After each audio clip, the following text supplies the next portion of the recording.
Alors, je suis Pierre Dubochet. J'ai été ingénieur radio. J'ai travaillé 10 ans dans une station, dont 5 en tant que chef technique. Ensuite, j'ai ouvert une entreprise de technologie numérique dans les années 90, qui était complètement dehors du domaine des rayonnements. Et on a emménagé avec mon ex-compagne dans un immeuble dans lequel il existait des rayonnements haute fréquence. Je ne connaissais pas du tout cette problématique, qui ont affecté ma santé environ sur 18 mois, 2 ans après l'emménagement dans cet immeuble. Donc j'ai là développé des acouphènes, des troubles du sommeil importants.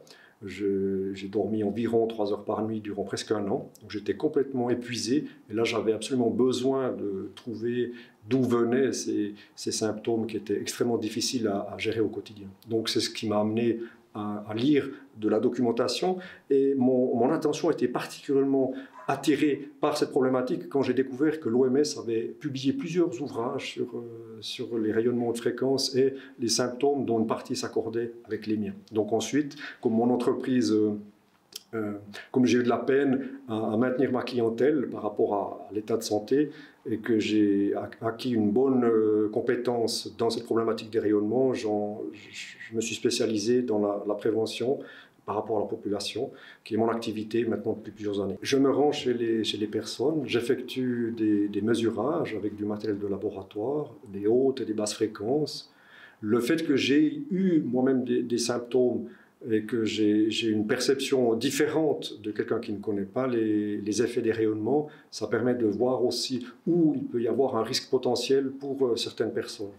De l'expérience que j'ai, il est assez difficile de comprendre ce qui peut créer des symptômes avec le rayonnement, parce que ce sont des effets souvent liés à la dose, c'est-à-dire un certain rayonnement qui nous touche, mais dans la durée. La durée est un paramètre qui est vraiment très important. Ça veut dire que si vous avez un certain rayonnement auquel vous êtes exposé pendant 5 minutes ou un quart d'heure par jour, il est extrêmement rare qu'il puisse provoquer un symptôme, même dans la durée. Par contre, si vous êtes dans un environnement avec un électrosmog qui est fortement ou extrêmement significatif, pour reprendre les termes de médecine environnementale, alors il y a des possibilités que dans la durée, sur plusieurs années, des symptômes puissent être développés. Donc ça veut dire que l'aspect du mesurage que je fais tient compte de ces paramètres un peu particuliers dans ce domaine d'expertise. Donc je mesure toutes sortes d'éléments électriques et je pense qu'il y a une focalisation en particulier sur la téléphonie mobile aujourd'hui, mais qui ne devrait pas être le seul centre d'intérêt de la population, parce que notre organisme est affaibli, non pas seulement parce qu'il y a un type de rayonnement, un petit moment, mais surtout parce que pour l'ensemble de la population, nous sommes dans des rayonnements qui sont globalement un peu trop intenses. Pour certaines personnes, elles sont à proximité d'une ligne haute tension, donc il y a un champ magnétique extrêmement basse fréquence qui peut être parfois à risque. Pour d'autres personnes, effectivement, c'est la proximité d'une antenne, soit de téléphonie mobile ou d'émetteurs radio, de quelque source que ce soit. Mais chez une grande partie de la population, les installations intérieures participent aux troubles. Donc, parmi différents appareils qu'on peut indiquer, on a souvent beaucoup trop d'appareils autour du lit. Donc, le lit devrait être un endroit de repos pour l'organisme, c'est-à-dire un endroit où l'organisme n'est pas en stress environnemental. C'est une chose qu'on a beaucoup oubliée. C'est un petit peu étrange, c'est que dans nos vies, dans notre chambre à coucher, on évite les vibrations, les odeurs, la lumière, des poussières, toutes sortes d'éléments qui sont indésirables. Mais par contre, nous introduisons un électrosmog qui est le même type d'électrosmog qu'il y a, par exemple, dans nos bureaux professionnels ou dans notre vie quotidienne, qui sont autour de notre organisme durant le sommeil. Et ce sont des expériences qui sont, dans la durée, très difficiles à supporter pour l'organisme. Donc on a 8 heures de sommeil et il est vraiment important de réduire l'électrosmog de différentes sources autour du lit. Et ça, c'est pour une bonne partie de la population, c'est une action qu'ils peuvent faire eux-mêmes, c'est-à-dire d'éviter d'avoir des appareils branchés sur l'électricité autour de leur lit et aussi des objets connectés. Beaucoup de gens ont une lampe de chevet ou chargent leur smartphone ou un radio-réveil et ne se rendent pas compte que l'électrosmog les touche 8 heures par jour, 365 jours par année. Ce qui fait à la fin du temps une exposition quand même relativement importante qu'on peut éviter de façon très simple. La plupart des gens ont une lampe de chevet à côté de leur lit et puis ils l'éteignent le soir en pressant l'interrupteur de cette lampe. Ce qu'ils ne savent pas, c'est que l'électricité existe quand même dans le câble, même quand la lampe est éteinte, et parfois peut toucher leur tête durant toute la nuit. Alors, ma recommandation par rapport à ceci, c'est au lieu d'avoir sa lampe de chevet qui est éteinte au moyen de l'interrupteur à fil, on place un appareil qui est comme celui-ci, qui est une petite télécommande dans la prise murale, de manière à ce que le câble vienne de cette télécommande.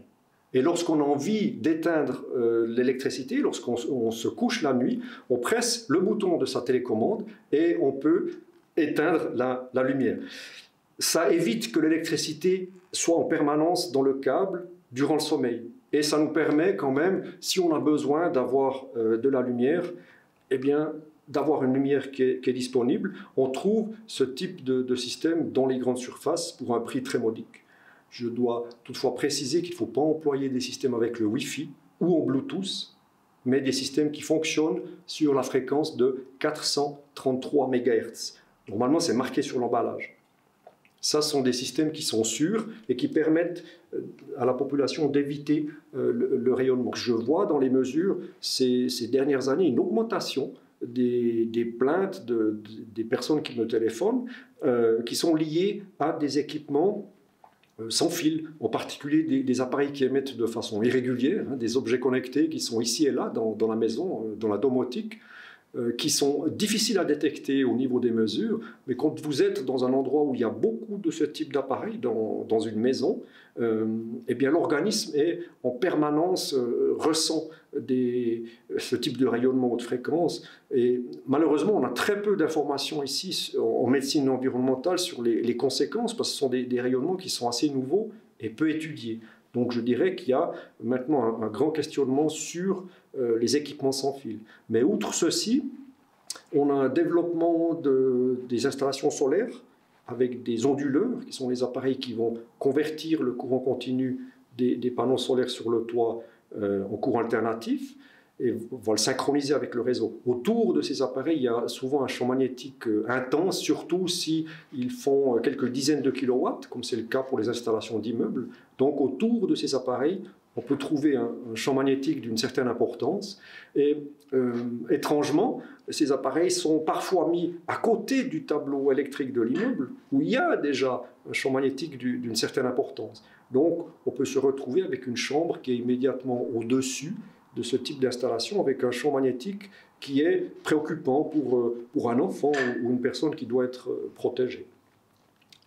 Je voudrais aussi signaler le développement des bornes électriques automobiles qui amènent également de façon très localisée un champ magnétique qui peut être problématique. Donc on n'est pas à une grande distance, mais si vous avez un rayonnement trop intense sur une distance de 3 mètres par exemple, et que vous avez une chambre d'enfant qui se trouve à côté d'un équipement de ce type, qui régule plusieurs dizaines de kilowatts, alors vous pouvez avoir un enfant qui est surexposé au champ magnétique basse fréquence, et tous ces éléments sont, semble-t-il, très difficiles à percevoir. Les gens qui installent ces équipements n'ont pas conscience qu'ils pourraient créer une nuisance. Alors, en ce qui concerne les jeunes, pour réduire leur exposition au rayonnement, une des sources qui est assez importante à l'heure actuelle, c'est le smartphone, outre les routeurs Wi-Fi, mais le smartphone est vraiment l'appareil qui est dans les mains des jeunes.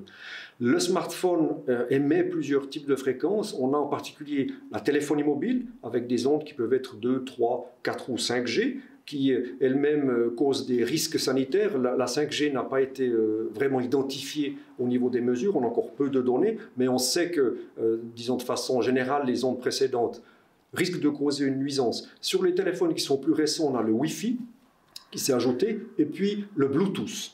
Ça veut dire que votre téléphone peut émettre en simultané un certain nombre de fréquences. Le téléphone cellulaire envoie des rayonnements quand il est en communication à haute fréquence, donc quand vous êtes en conversation téléphonique, et le moment où vous ne l'employez pas, les émissions sont très nettement atténuées.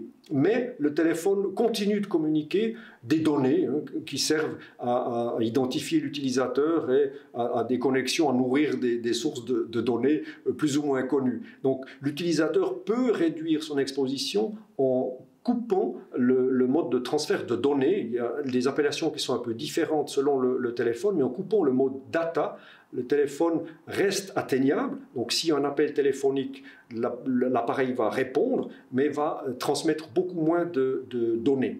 Donc ça, c'est un élément que les personnes seraient avisées d'effectuer. La deuxième recommandation que l'on peut faire est d'interrompre le Wi-Fi sur son smartphone, parce que le Wi-Fi, indépendamment que vous l'utilisiez ou non, émet des radiofréquences en permanence. Ça veut dire que si vous allumez le Wi-Fi sur votre téléphone, 24 heures par jour, il va envoyer des ondes qui sont certes pas puissantes, mais qui présentent des risques pour l'utilisateur, en particulier quand le téléphone est très près du corps, dans la poche. Les jeunes le mettent dans les poches de pantalon, les femmes parfois dans le soutien-gorge. Ce sont vraiment des mauvaises idées par rapport à la médecine environnementale. Et puis là-dessus s'ajoute souvent le Bluetooth. Donc ces ondes peuvent être désactivées sur les téléphones par l'utilisateur. Une recommandation qui va sans doute pas faire plaisir, c'est d'éviter d'utiliser des écouteurs Bluetooth dans les oreilles, parce qu'à ce moment-là, vous avez chaque fois un émetteur de Bluetooth. Ces écouteurs émettent des ondes pour se synchroniser du point de vue technique avec le smartphone. Donc vous avez le smartphone qui émet du Bluetooth pour la communication, puis ensuite chaque écouteur dans l'oreille. Ça fait beaucoup, ce sont des ondes qui sont assez proches du cerveau, et sur les mesures que nous avons des raisons de penser que ce rayonnement peut créer des troubles neurologiques, en particulier de l'attention, des troubles de mémoire à court terme, de la concentration et ce genre de symptômes. Ce que l'on sait par rapport au rayonnement, c'est que le téléphone émet de façon très régulière. Par exemple, quand vous regardez une vidéo en ligne, les gens pensent que leur téléphone reçoit l'onde de la station de base, mais ils ignorent que leur téléphone répond régulièrement pour le suivi du fichier. Donc le téléphone va émettre assez constamment, un peu de la même façon qu'il émet lorsque nous parlons dans une conversation téléphonique. Ça veut dire que le streaming est une source d'exposition qui peut être aussi conséquente. On rappelle que quand il y a eu les premières prescriptions qui faisaient suite aux alertes des téléphones 2G dans les années 90, les premières recommandations disaient qu'il convenait d'utiliser son téléphone environ 6 minutes et puis ensuite de faire une pause avant un second appel. Alors la durée de la pause n'était pas identifiée, mais nous voyons aujourd'hui des jeunes en particulier qui sont exposés plusieurs heures par jour en communication, par Internet, en connexion, etc. Et on peut assez légitimement ici imaginer qu'ils ont une dose de rayonnement à haute fréquence qui est extrêmement élevée.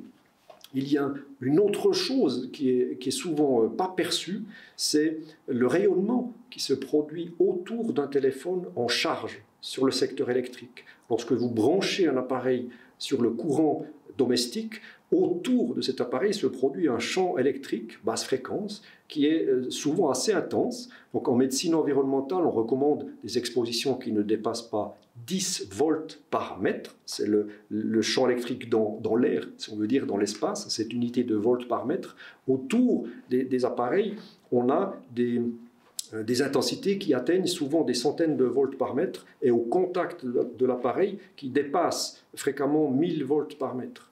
Lorsque vous empoignez un téléphone dans la main, lorsque vous le touchez avec le doigt et que votre téléphone est branché sur son chargeur, sur le réseau électrique, cette électricité entre dans votre corps. Si nous faisons une mesure électrique d'une personne qui tient son téléphone en charge et qu'on met l'appareil de mesure dans son autre main, il arrive qu'on mesure des centaines de volts. Ça veut dire que ce champ électrique touche la totalité de l'organisme.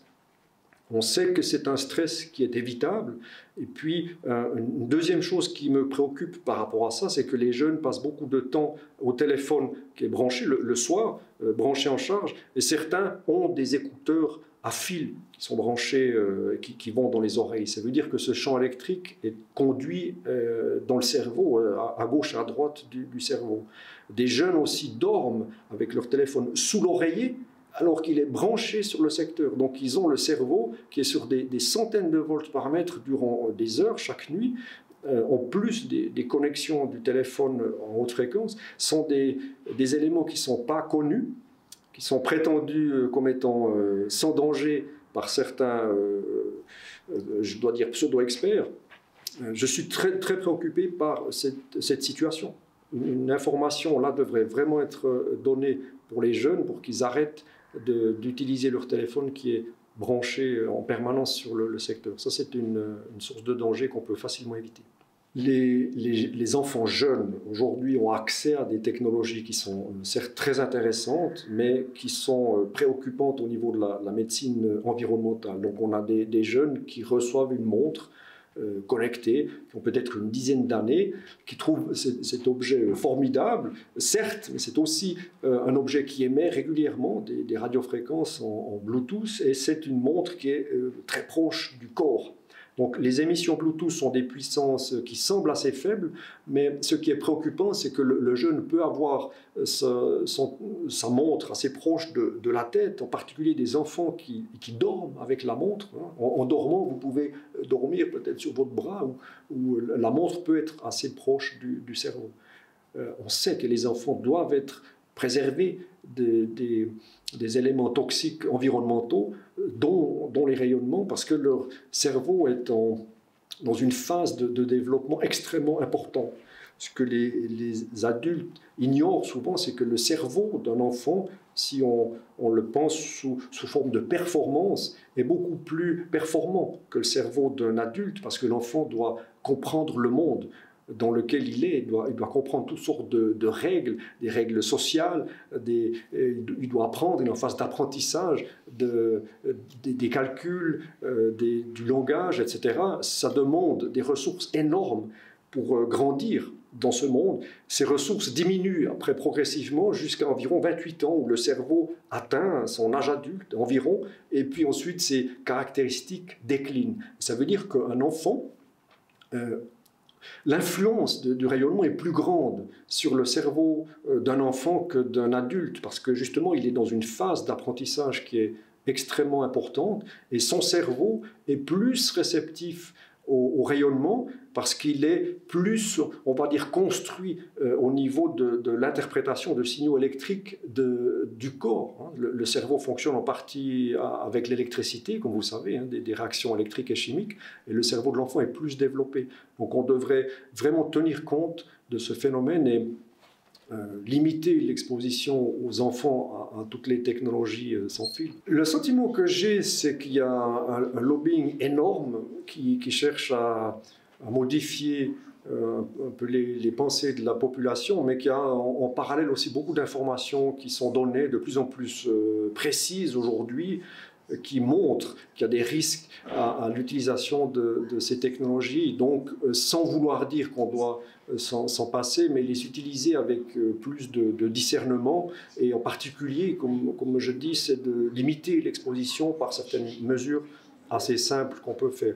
Donc j'ai le sentiment aujourd'hui qu'on arrive quand même à une perception un peu plus réaliste de cette problématique, en tout cas chez les personnes un peu plus âgées. Par contre, on a besoin de mieux informer les jeunes qui, eux, sont extrêmement utilisateurs avec le smartphone, avec des objets connectés, avec l'ordinateur portable aussi qui les soumet à des rayonnements.